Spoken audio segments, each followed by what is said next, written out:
Bonjour, je suis Guillaume Levasseur, chef pâtissier du restaurant Frédéric Simonin. Aujourd'hui, je vais vous apprendre à faire une spirale en sucre tiré.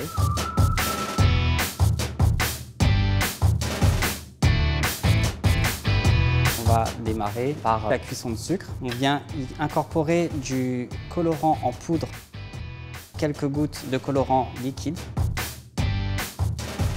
de l'isomalt, mettre l'eau dans le sucre, le glucose.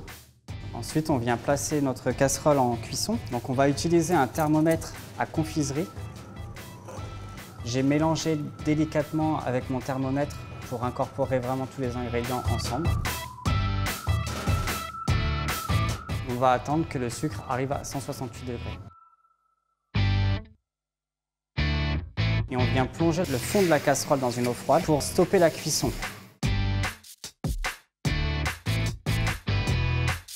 Et maintenant, on vient couler le sucre au centre du tapis silicone. On peut commencer à rabattre le sucre sur lui-même. On le laisse s'écouler encore pour qu'il refroidisse un peu. Soit on utilise des gants pour faire du sucre tiré, mais moi je préfère utiliser mes mains parce qu'on a une meilleure sensibilité. On a une chaleur qui est imposante, donc c'est pour ça que je vais frapper dans mes mains pour évacuer cette chaleur avant de les tirer. Donc là, on est dans la technique du sucre tiré. On n'hésite pas à prendre le sucre, à le mettre en hauteur.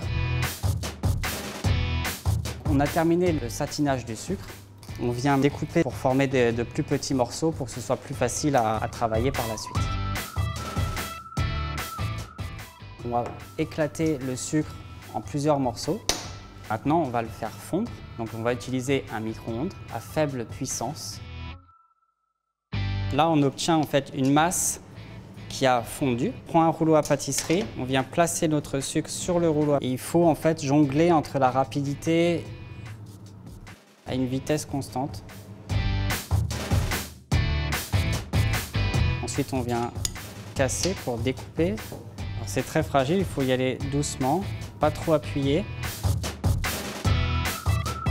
Donc, je vais vous montrer comment utiliser ma spirale de sucre tiré pour finaliser et décorer mon dessert.